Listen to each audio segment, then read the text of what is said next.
Hello' দাদা, অঁ মই ক'ৰবাত কিবা গণ্ডগোল শুনা পাই আছোঁ। তাৰ বিষয়ে আপুনি অলপ কিবা ক'বনে? মোৰ ক'বলৈ একো নাই। মই ক'বলৈ একো নাই।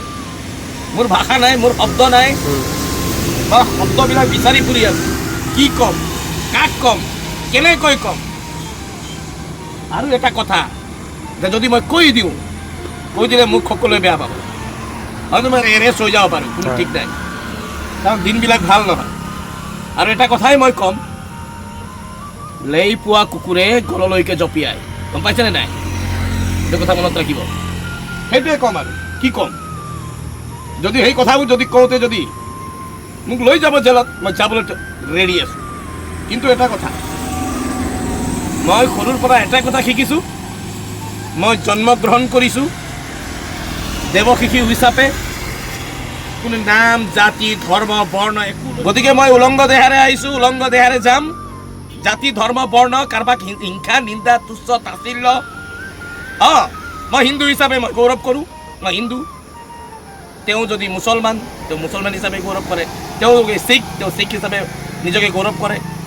বুজিছে নাই? তেওঁ যদি খ্ৰীষ্টান হিচাপে তেওঁ গৌৰৱ কৰে। নিজৰ ধৰ্মক সদায় সন্মান কৰিব লাগে, ভাল পাব লাগে। আমি সকলোৱে মিলা সম্প্ৰীতিৰে থাকিব লাগে। কাৰণ আমি এদিন মৰিম, সকলোৱে মৰিম এদিন। এই কাজিয়া চাজিয়া কিবা কাৰোবাৰ কিবা কৈ কি লাভ কওকচোন? নে কি কৈছোঁ? মই কি ভুল কৈছোঁ নেকি? নাই, ঠিকেই। গতিকে মই সেইটোৱে বিচাৰোঁ। মই এইবিলাক হাঁহি কাজিয়া এইবিলাক বেয়া পাওঁ। কিন্তু সেইটোৱে কথা যে এনেধৰণৰ কথা বাক্যবান প্ৰকাশ কৰিব নালাগে, যি বস্তুৱে বাস্তৱত কোনোবা এটা জাতীয় সত্তাক দুগুণ শক্তি কেন্দ্ৰিক হিচাপে থিয় দিয়ে। লেই দিলে লেই পাবই, লেই দিব নালাগে। সেইকাৰণে এতিয়া মই কৈছোঁ কথাটো, প্ৰসংগটো ওলোৱাৰ কাৰণে কৈছোঁ। লেই পোৱা কুকুৰে গললৈ গৈছে। আমি আগতে এইটো যোজনা পাইছোঁ, সেইবাবে কৈছোঁ আমি মানুহ হিচাপে থাকিম ভাই, একো নাই। ৰাতি বিচনাত শুই পেলাই ৰাতিপুৱা যে উঠিম নে নাই কোনো গেৰাণ্টি নাই। সেইকাৰণে কৈছোঁ আমি মানুহ হয়, প্ৰথম আমাৰ পৰিচয় মানুহ, তাৰ পাছত কিবা কিবি। এটা ব্লাড বেংকত যেনেকৈ সেই তেজৰ ক'তো নাম লিখা নাথাকে, ক'ৰবাত হিন্দু, ক'ৰবাত মুছলিম, কোনোবা কিবা কিবি, কোনোবা বিহাৰী, কোনোবা বঙালী, কোনোবা কিবা কিবি, একো লিখা নাথাকে। ঠিক তেনেদৰে আমি সেই বস্তুক, সেই কথাক উপলব্ধি হৃদয়ংগম কৰিব লাগে। বাছ, আমি মানুহ হয়, এই মৰি যোৱা বস্তু, ইয়াত কোনো চিৰস্থায়ী নহয়।